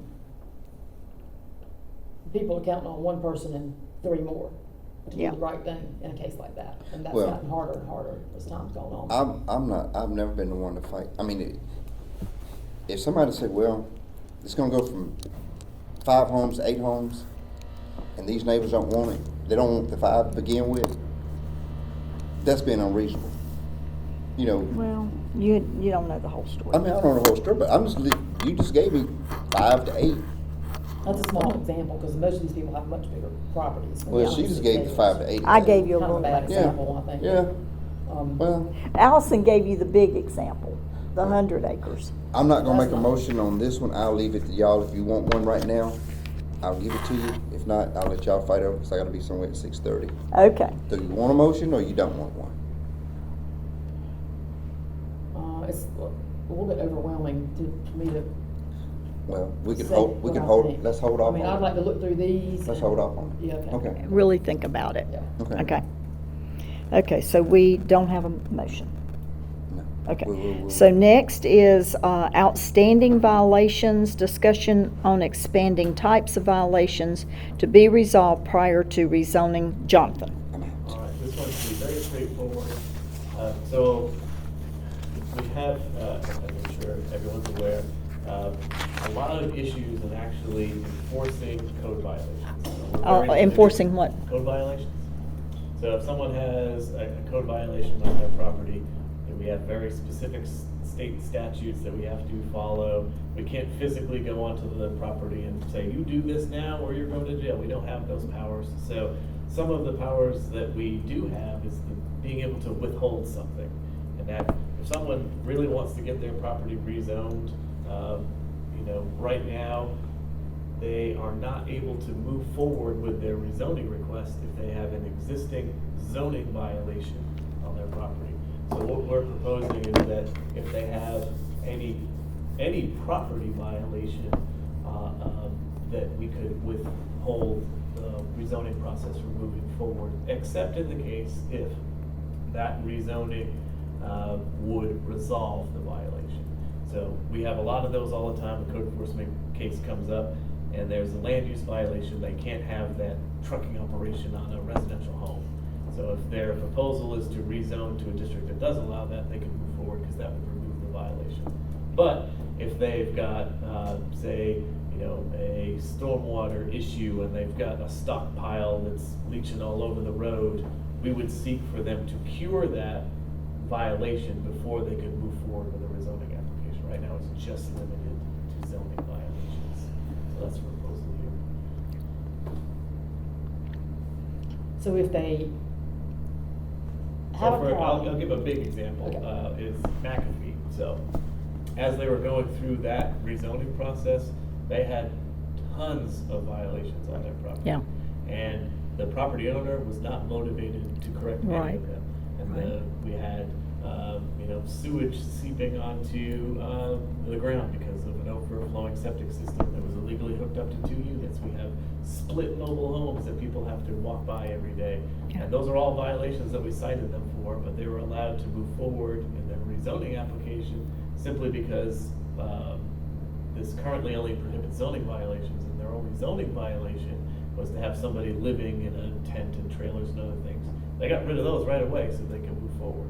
So that's the lesson that tells us if we hold them to all types of violations that are land use oriented or property oriented, people are much more motivated to clear that if they want something from you all. So they would have had to, They would have had to clear out the derelict split homes and cleaned up all the overgrowth. before they could get a rezoning? Before they could move forward on a rezoning, yes. Okay.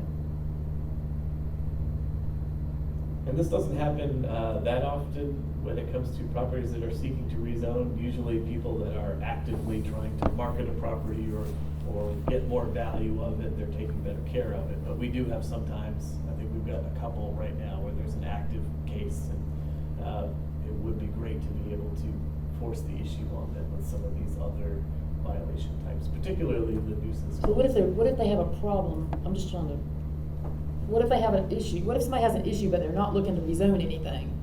Then this would Is it- apply. This doesn't apply. No, this is This is only only if one. they're rezoning. Correct, it's only one tool in the toolbox that would Okay. help us. Yeah, I think McAfee's a perfect example, because what we heard from council was, can't you make them fix these? And Yeah.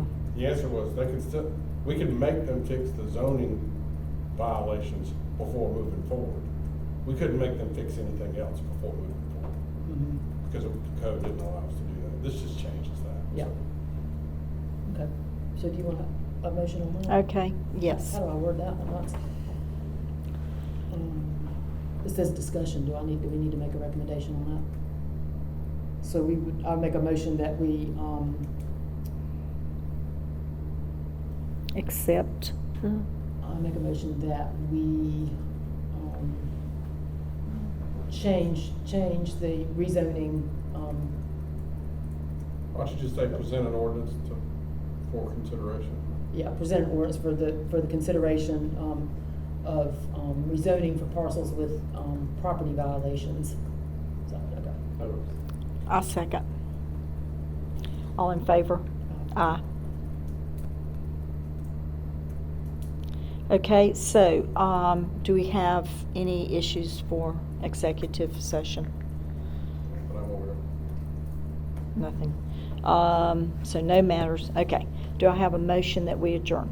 I'd like to ask for a couple things before we do that. So Okay. Karen, can I get a copy of the council workshop, and retreat where we talked about the,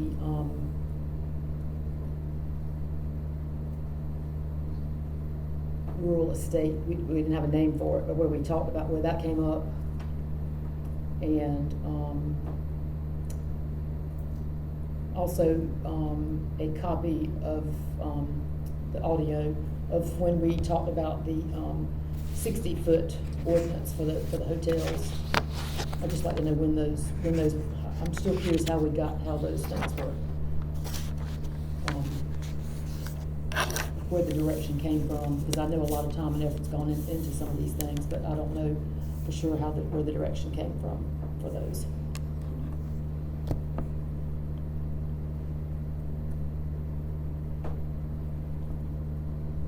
Okay, Motion to you got, adjourn. okay.